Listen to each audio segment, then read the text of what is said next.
Bonjour à toutes et à tous et bienvenue dans Dev Café, l'émission faite par un développeur et pour les développeurs où je vous résume les principales infos à retenir chaque jour. Et aujourd'hui, on reviendra en partie sur les résultats du sondage annuel de Stack Overflow, mais aussi d'une faille sur le framework Expo ou encore de quelques infos sur l'IA. Mais avant ça, vous en avez l'habitude, on sort la machine à remonter le temps et aujourd'hui on met l'aiguille sur 2011 où la première version stable de Chrome OS était sortie et c'était aussi en même temps que le premier Chromebook qui était fait par Samsung. Mais en réalité, c'était pas tout à fait le premier Chromebook car Google en proposait déjà un depuis une bonne année, il s'appelait le CR48 et depuis les versions se sont multipliées pour notamment supporter les applications Android et même Linux et parfois selon les errements de Google ça a même failli remplacer les tablettes Android. Mais côté stats et selon StatCounter, Chrome OS aujourd'hui ça ne représente que 3,5% de part de marché, ce qui est quand même bien loin de Windows et de macOS, mais c'est quand même mieux que Linux. Et bon, je sais pas si vous avez déjà eu un Chromebook ou une Chromebox, mais en tout cas c'est vraiment un OS qui est super sympa. Mais bon, on arrête déjà là notre nostalgie et on retourne en 2023 et nous voilà prêts pour les actus du jour.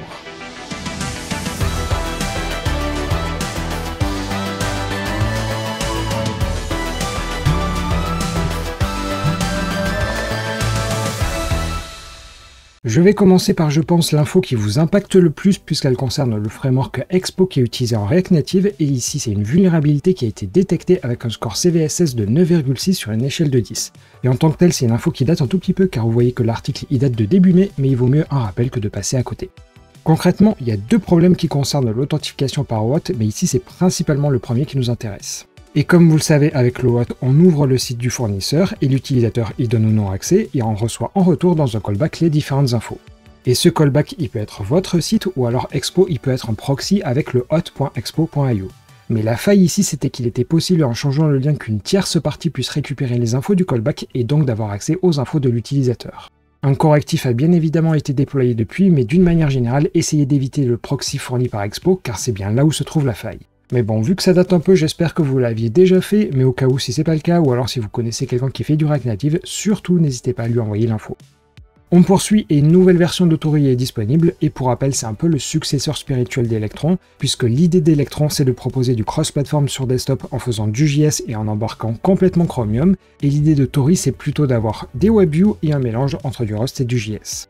Et hier, la version 1.4 est sortie avec notamment des améliorations sur la ligne de commande avec une autocomplétion améliorée. Et côté interface graphique, il devient plus simple de masquer les boutons qui sont dans la fenêtre. Vous savez, c'est les trois boutons augmenter, minimiser et fermer. Et enfin, sur l'installateur pour Windows, il s'améliore avec les fonctionnalités que vous voyez juste ici.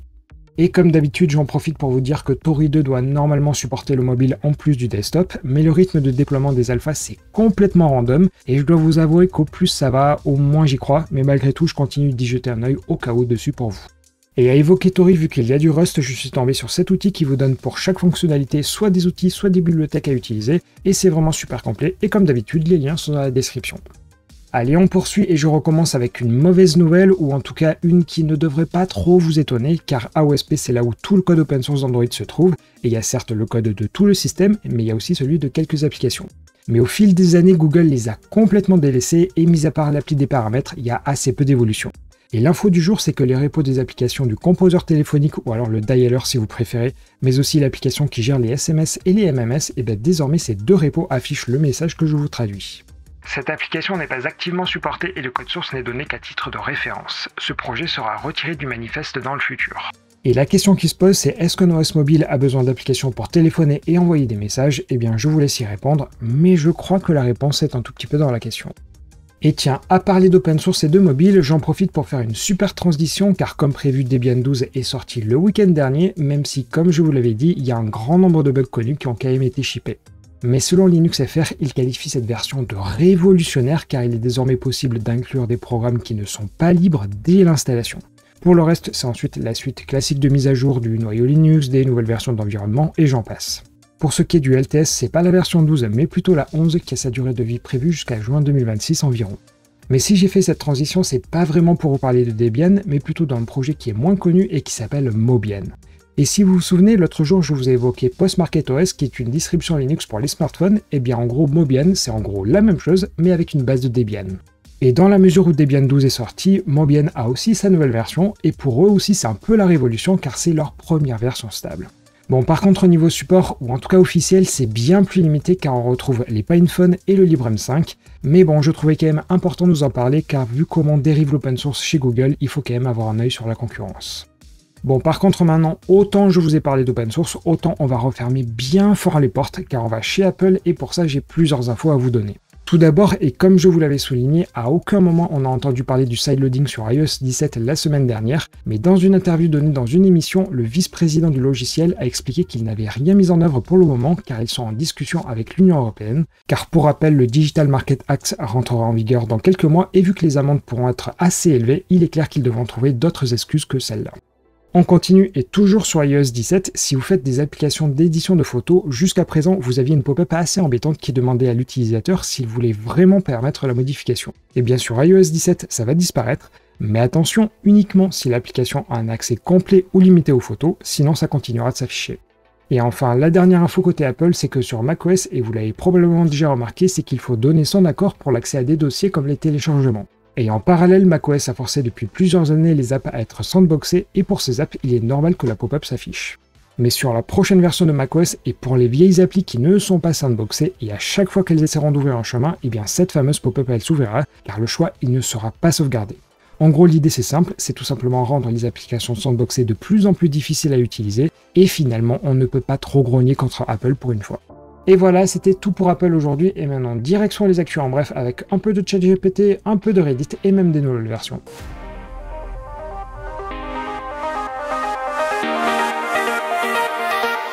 On commence avec un peu d'IA et plusieurs chercheurs appartenant à Snapchat ainsi qu'à la Northeastern University ont réussi à faire tourner Stable Diffusion sur un iPhone et leur implémentation est capable de générer des réponses en moins de 2 secondes.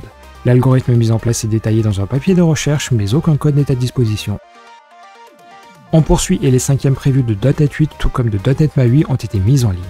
Dans l'ensemble, rien de très notable si ce n'est le support des cartes sur Windows, car l'idée de .NET MAUI est d'utiliser les composants de la plateforme et jusqu'à présent seul Android et iOS géraient correctement le composant des maps. A noter que côté React Native, la version 0.71.11 corrige des crashs sur Android ou encore supporte Xcode 15 et ajoute le header Content Location sur iOS. Et sur Flutter, la version 3.10.5 apporte son lot de correctifs autant sur Flutter que sur Dart. Et si on fait ensuite un petit point sur Reddit, lundi le CEO a indiqué dans une communication interne qu'il n'y avait qu'à attendre et que le Ramadan n'était que temporaire. Mais les subreddits ne l'entendent pas de cette oreille car après avoir étendu la période de blackout, il est maintenant question d'une grève illimitée.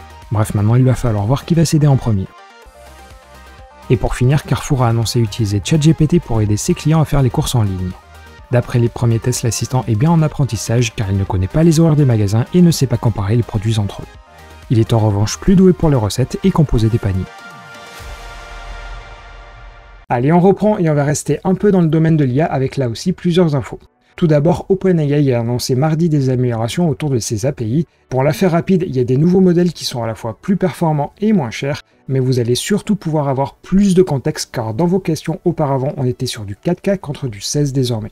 Et enfin, la dernière info est qu'il devient possible de connecter des API tierces un peu comme vous le voyez ici en enchaînant des appels. On poursuit et en France, le Mistral c'est certes le vent qui emporte souvent tout dans le sud de la France, mais c'est aussi le nom d'une boîte qui est basée à Paris et qui est cofondée par 2 anciens de chez DeepMind et de chez Meta. Et ils ont pour objectif de sortir leur première IA générative l'année prochaine et ils ont annoncé vouloir lever 100 millions d'euros supplémentaires pour atteindre une capitalisation de 240 millions d'euros. Et c'est très clairement bien moins que les concurrents américains, mais qui sait, on aura peut-être notre alternative souveraine. Et enfin, la dernière info autour de l'IA, c'est que le ChatGPT de Google qui s'appelle Bard, ça a été lancé dans presque 200 pays, mais il n'y en a aucun dans l'Union Européenne à cause du fameux RGPD. Et selon des infos de Politico, Google aurait dû lancer Bard en Europe cette semaine, mais a priori l'UE leur a mis un gros stop à cause des problèmes sur la vie privée. Et finalement, l'approche de Google est peut-être la meilleure car pour rappel, ChatGPT avait été un temps bloqué en Italie justement pour ces raisons. Bref, autant pour Mistral AI que pour Bard en Europe, vous le savez suite au prochain épisode, et d'ailleurs je vous parlerai demain du AI Act qui a été validé par l'UE. Et pour terminer, hier je vous avais dit que Stack Overflow avait sorti les résultats de son sondage annuel sur l'écosystème des développeurs, et on va essayer d'en tirer quelques conclusions. Mais bon, je vous préviens, je peux pas être exhaustif tellement il y a à dire. Côté langage tout d'abord, JavaScript, HTML, CSS et Python sont dans le top et tous les 3 sont en croissance. Par contre, SQL qui était 3e l'an dernier recule non seulement d'une place mais perd aussi en usage. Et maintenant, d'une manière générale, on retrouve en hausse le TypeScript avec 4 points de pourcentage, Bash avec plus 3, Go avec plus 2, Rust avec plus 4 et Dart en légère augmentation avec plus 0,5 et Swift avec plus 0,2. Et dans les baisses, on a PHP avec moins 2,2, et ensuite si je fais un gros sac avec des baisses inférieures à 1 point de pourcentage, il y a Kotlin et Ruby si je m'arrête à peu près vers le milieu du tableau. D'ailleurs, quand les points de pourcentage sont inférieurs à 0,5, il ne faut pas oublier non plus la marge d'erreur, et donc il ne faut pas s'affoler non plus. Je vous passe ensuite volontairement le top des frameworks les plus populaires, car le classement il est complètement cheaté, car vu qu'il y a beaucoup plus de frameworks qui sont pris en compte que l'année dernière, mécaniquement, beaucoup sont en baisse, et donc les comparaisons, elles sont impossibles. En revanche, dans les langages les plus désirés, on retrouve Flow que je connaissais pas, et dans le plus admiré, c'est Rust. Et tiens, d'ailleurs, dans les frameworks, on retrouve Tori qui est aussi largement dans les plus admirés. Bon, par contre, j'imagine que ce qui vous intéresse, c'est ce qui rapporte le plus d'argent, et en toute logique, c'est la courbe inverse de la popularité des langages, puisque les plus hauts salaires sont sur du Xig, Erlang et R#, qui sont peu répandus, alors que MATLAB, PHP et Dart, c'est quasiment la moitié moins en termes de salaire médian. Et je termine par l'aspect démographique où on voit que la majeure partie de l'audience a une expérience comprise entre 5 et 9 ans, que ce soit pour le mode pro ou pour le mode loisir. Bon, après il y a plein d'autres stats sur l'IA ou encore l'aspect travail, mais pour vous éviter de vous énumérer encore des tas de chiffres, je vous propose qu'on continue dès demain. Et voilà, c'était tout ce qu'il fallait retenir de l'actualité aujourd'hui, avec des bonnes comme des mauvaises nouvelles, mais après tout, Dev Café, c'est un peu finalement comme la SNCF, il y a des trains qui arrivent à l'heure et d'autres pas, et d'ailleurs je peux vous le confirmer. Et bon, après, sur cette transition complètement foireuse, vous en avez l'habitude, surtout n'hésitez pas à faire le petit like sur la vidéo, et de mon côté, vous savez là aussi mon petit refrain, et bien je vous donne rendez-vous demain, même heure et même endroit, et je vous souhaite une super belle journée.